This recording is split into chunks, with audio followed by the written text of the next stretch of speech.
waran dheeraada ayaa ka soo baxayo sida ay dawladda federaalka ah ee Soomaaliya u rabto inay u wajahdo kiiska maamulka Jubbaland iyo madaxweynaha maamulkaasi Axmed Maxamed Islaam Axmed Madoobe ee aan qoonsiga ka haysanin dawladda federaalka ah. waxaan kula wadaagayaa 3 qodob ama 3 kaarto oo laga filan karo filla Soomaaliya si uu wajahdo kiiska Jubbaland. adina aragtida qaybta sifaalada noore booqa kana si shargalay hadii aad nagu cusubtaan nagu soo biir. xalay magaalada Muqdisho waxaa ku soo gabagaboobay shirkii golaha wadatashiga qaran oo 3 maamul goboleed iyo hogaamiyaha maamulka SSC Khaatumo ay gubjoog ahayeen madaxweynaha Soomaaliya Xasan Sheekh Maxamuud iyo Ra'iisul Xamse Cabdi Barre iyo Ra'iisul Ku-xigeenka koobaad ee dalka uu gubjoog ahaa. qodobadii laga soo saaray 2 qodob ayaa ugu muhiimsan si wararkii hore ku daawateen waa arinta SSC Khaatumo oo maamul goboleed loo aqoonsaday laakiin ay ka dhiman tahay process kaasna la sheegay in dhameystiri doonto wasaaradda arrimaha gudaha iyo federaalka ee xukuumadda Soomaaliya iyo kiiska maamulka Jubbaland oo loo xilsaaray wasaaradda arrimaha gudaha. waxaa soo baxaya 3 qodob oo ay suurtagal tahay inay qaado dawladda federaalka ah ee Soomaaliya. 3 talaabood oo dawladda Soomaaliya laga filan karo ayaa waxay kaliyiin si uu soo afjarto xiisadda ka taagan Jubbaland. qodobada soo socda dadka arrimaha siyaasadda ka faalooda waxay leeyihiin waxa ugu horeeya qodobkan inay dhici karto in dawladda federaalka ah ee Soomaaliya ay sameeyso maamul kale kaas oo ay doonayso inay ka hirgeliso deegaanada maamulka Jubbaland gaar ahaan gobolka Gadow. halkaas ayay ku dhisi doontaa dawlad goboleed oo madaxda Jubbaland noqon kara oo aqoonsi ka haysta dawladda federaalka ah ee Soomaaliya marba haddii ay suurtagal ahayn inay tagto Bu'aale oo caasimadda maamulka ah. qodobka labaad waxaa la leeyahay waxaa suurtagal ah in uu madaxweyne Xasan Sheekh Maxamuud markaa raadi doono xal nabadeed oo wasaaradda arrimaha gudaha u saari doono kadibna la wada fariisan doono suurtagal ay noqon doonto sidii dhacday 2016 iyo sidii madaxweyne Farmaajo uu sameeyay in muddo xileed ku meel gaar ah la siiyo oo 2 sano ah isagoo dhaxmaraya wasaaradda arrimaha gudaha maadaama xal iyo talo ayada loo diray oo ay filla Soomaaliya ka xishootay ayada inay u tanaasasho Jubbaland. ayadana waa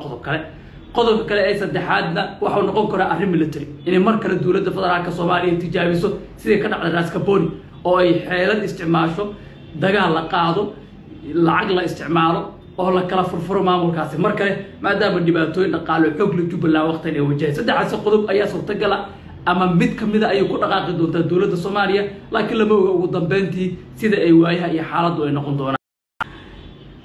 Jubbaland muddo dheer ayay xiisada soo taagneed madaxweynihii hore ee Soomaaliya Sheekh Axmed isqabteen muddo aqoonsi ayuu siiyay Xasan Sheekh Maxamuud madaxweynihii hore isqabteen aqoonsi ayuu siiyay Farmaajo isqabteen aqoonsi ku meel gaar ah siiyay haddana wali sidii waay. dadka arrimaha siyaasadda dareeyo waxay leeyihiin hal jeer oo kaliya ayaa Axmed Madoobe laga adkaan doonaa waana marka ay dawladda federaalka Soomaaliya ciidankeeda ama ciidan kale oo ajnabi iyadoo kaashanaysa ay qabato caasimadda rasmiga ee Jubbaland ee Bu'aale kadibna halkaas lagu qabto doorasho Axmed Madoobe loo dhaafo Kismaayo afmado oo gacanta ku hayo. waa marka kaliya ah oo ay dawladda Soomaaliya heli doonto fursad ay u adkaan karto maamulkaas. inta ka horeyso waxay noqon doontaa oo kaliya inay ka caqufto oo sidaan oo dawlad kasta oo timaadaba ay isu qabtaan dabadeedna isaga uga adkaado ayay dadka arrimaha siyaasadda ka faalooda ay leeyihiin. si kastaba ahaatee kiiska Jubbaland waa kiis adag. dhinaca Jubbaland wararka ka helna waxay tilmaamayaan madaxweynaha maamulkaasi Axmed Maxamed Islaam Axmed Madoobe ee aan aqoonsi ka haysan dawladda dhexe wuxuu leeyahay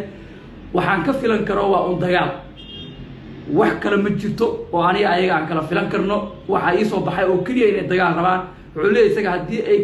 Jubbaland meel kamid ah isku daya inay doorasho ku qabtaan waxaa dhici doona dagaal dhiig ku daato. haddii isku dayeen arrin military isticmaalaana wuxuu yiri waxaa dhici doonto dagaal kale oo dhiig ku daato. markasta wuxuu sheegay inuu dagaal diyaar u yahay una diyaar garoobo dagaal haddii wada hadal ay ogolaadaanna waxaa laga soo wariyay inuu diyaar u yahay wada hadal laakiin markasta ay uu joogi doono isaga aqoonsi u baahan yahay in la shaqeeyo haddii taasi dhici weysana uu dhimasho iyo dhiig daato oo ka xigo. wuxuu warar ku soo kordha waxaan dhigi doonaa wararkeedii barnaamijyada dambe iyo filla Soomaaliya sida u maareyso kiiskan oo noqday silsilad iyo riwaayad markasta taagan oo madaxweynihii yimaadaba ay hayaan. dad badan Jubbaland waxay u arkaan kansar siyaasadeed oo Soomaaliya sida hore u sheegay agaasimihii hore ee haddana masuuliyadda sirdoonka qaranka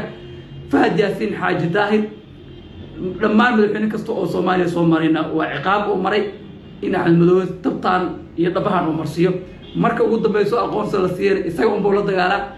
ka horna isaga ayuu la dagaalaa waa madaxweyne dagaal u joog ah. dad badan waxay u arkaan halista siyaasadda Soomaaliya in laga takhaluso way rabaan laakiin qaar kale ayaa aaminsan in Axmed Madoobe uusan ahayn kansar siyaasadeed Soomaaliya uu yahay badbaadiyaha siyaasadda Soomaaliya oo filla Soomaaliya jack apparas waxyaa ku sameeya ama dheelitira siyaasadda mucaaradka iyo muxaafadka. wuxuu warar ku soo kordha wararkani barnaamijyada dambe ayaa ku eegi doona haddii Allah uu dilo weydno.